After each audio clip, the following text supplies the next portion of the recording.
You know the drill. This Wednesday, new album coming out. This one, I want to talk about self love, loving others, appetite.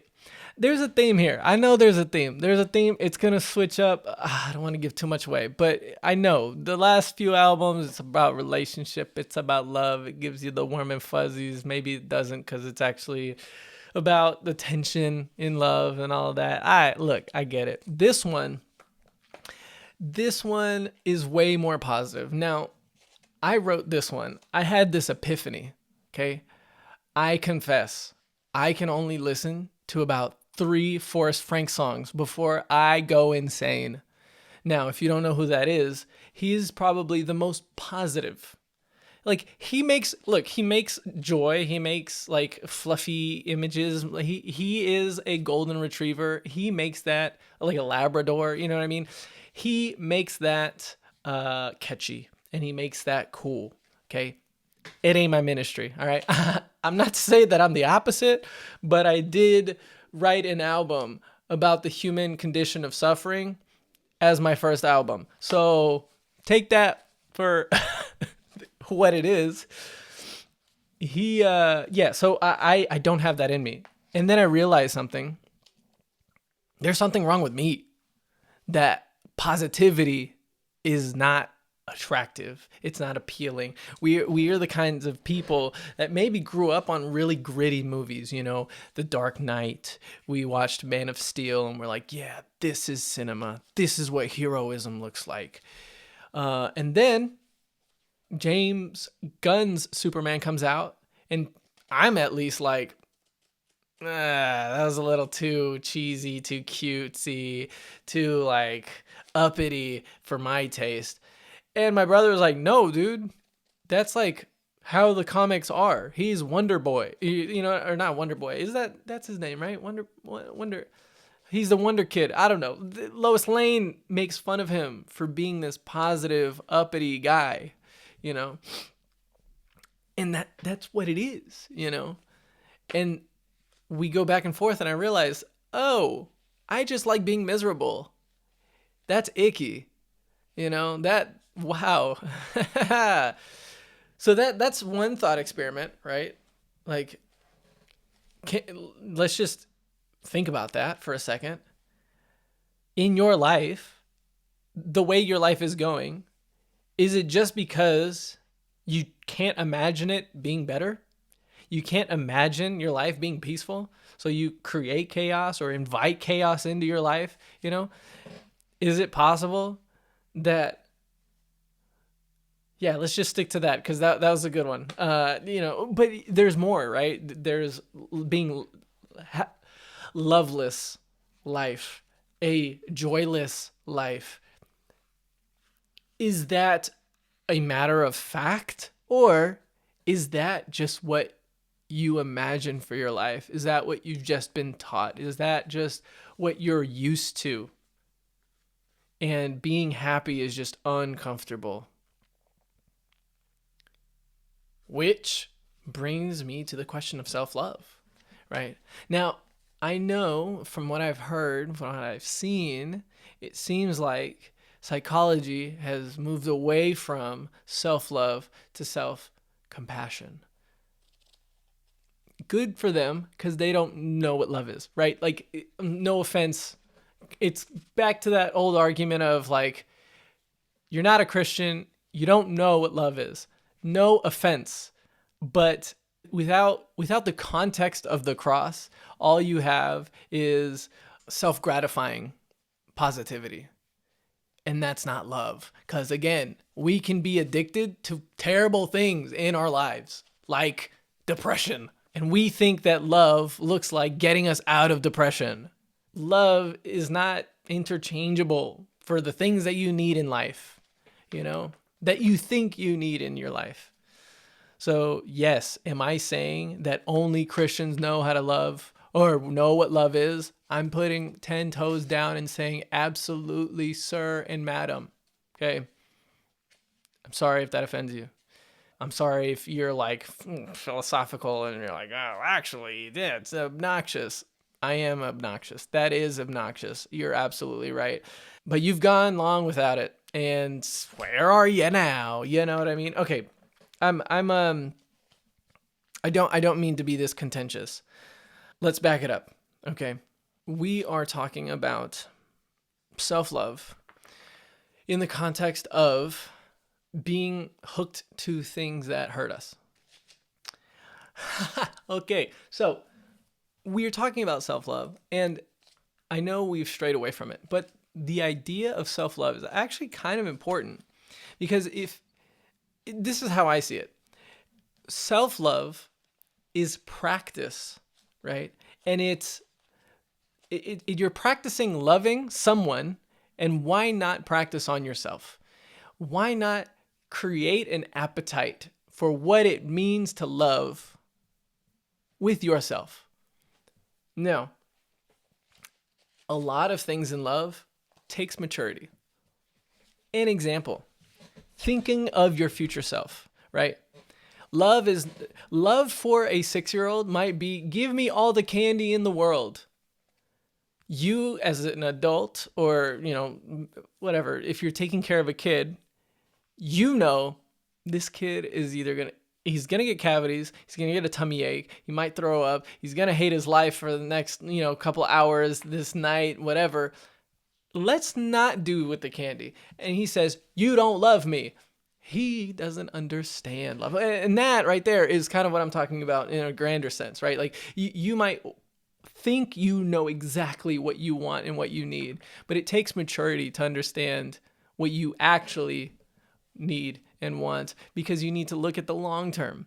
And so practicing, for example, that's one thing, practicing what you need in the long term and working towards that is a form of self-love, right? So that's one aspect of that. And so practicing that, then you can do that for others. And when someone is doing that to you, you can accept and receive. That's the magic, right? The whole bit about you can't love others until you love yourself, like that's what I'm talking about. That's the appetite that needs to change. Once you've loved yourself enough and you understand what it looks like to be loved, when someone does the exact thing that you've been doing to yourself for love, and they behave and treat you that way, you're like, that's love. I'm being loved right now. Oh, I get it now, right?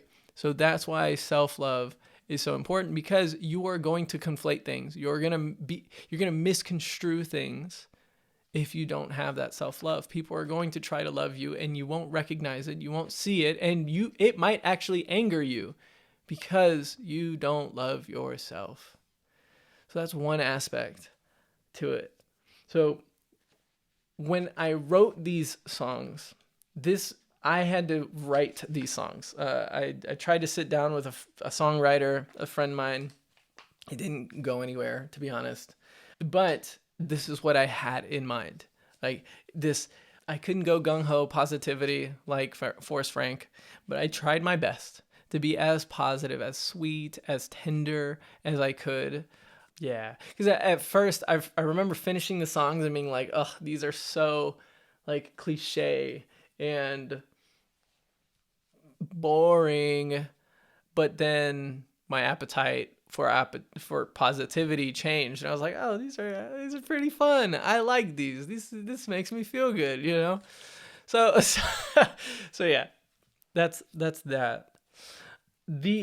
I called this album My Love. Okay, My Love. Why would I do such a thing?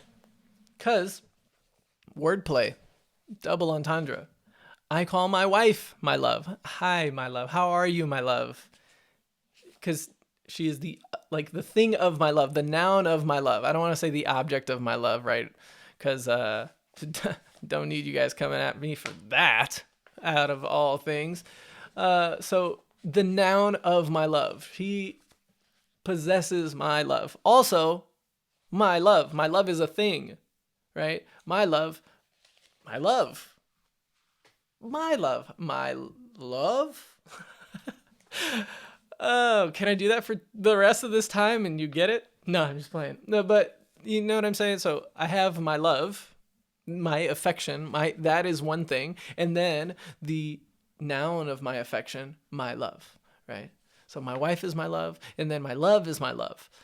And that is the wordplay that brings all that together. Now there's this Bible verse in the middle of Ephesians 5. It's Ephesians 5:28, second half. It says, "He who loves his wife loves himself." That's what got me thinking. That's what got me going. That's really why I chose my title, My Love. Because he who loves his wife loves himself. It's weird because like we were talking about, the adage is you can't love others until you love yourself. The Bible here in the context of Ephesians 5. Now, Ephesians 5 is a deeply rich, it's a hard read in a modern American context because it does talk about submission. It does talk about sacrifice and death to self and all these things, right? So if you're not ready for that, that is a very icky chapter to be in. But if you understand that that is like apex, that is like peak marriage, then that'll really bless you, you know? Now, the Bible in that context, understanding that like the secrets of marriage is in this one chapter, a few paragraphs. He says, he who loves his wife loves himself. It's the opposite of what we've been talking about, right? So in loving my wife, I'm actually loving myself. Now, this is reserved to marriage, a marital relationship. You can't do this with your parents. You can't do this with your friends. You know, if you don't have a wife, you don't have a husband, practice self-love. You know, be mature. Give yourself examples, working out, eating right. These are all ways that maybe you're in the moment, you're like, oh, this sucks. This is gross. Why am I putting myself through this? One, you see the results. Two, it's the not giving candy to the kid. It's like you're actually loving yourself. You're loving your future self. You are preparing.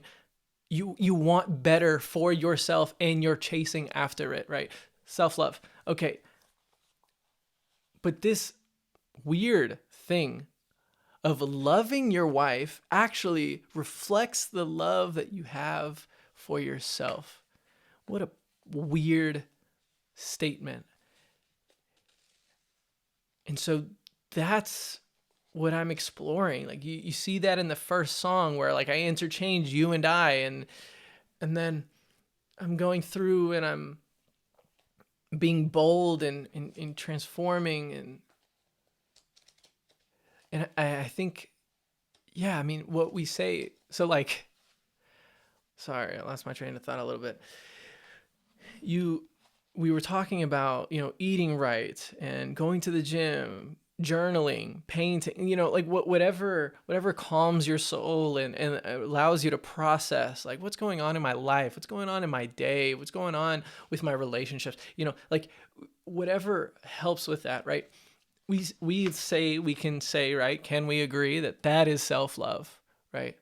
So you're doing these things. There in a marriage, there is an extra choice you can make to love yourself, which is becoming a better person for them. Like doing the thing for them forces you to become a better version of yourself. Like an easy example, I have ADHD, so it's only normal for me to interrupt someone when I get excited. Now, when I talk to my wife, I get extremely excited and I get super excited about what she brings to the table. You know, her mind, her heart, her perspective, all these things are super, super cool. And it gets me excited. And then I interrupt her. Now, we've had this conversation when we were dating. Hey, you need to back off. You need to let me talk. I don't feel like I'm getting my ideas out. And I realized, oh my gosh, like I wasn't trying to be rude. You know that. Yeah, I know that. Cool. I'm going to do better. But that wasn't my intention, you know. In shutting up when she's talking, right? Letting her feel heard. I feel something like that's there's an emotional, spiritual intermingling that happens in marriage that when your partner is being loved on respectfully, you feel that. Isn't that crazy? So all of these ideas are the things that I explore in this. And just think about that for the rest of the day, will you? Especially if you're married, especially if you're on the brink of not being married. You know what I mean? Like, give that a chance. Give that a shot. I don't know, man. I don't know. But listen to my album. Comes out Wednesday. Thank you so much.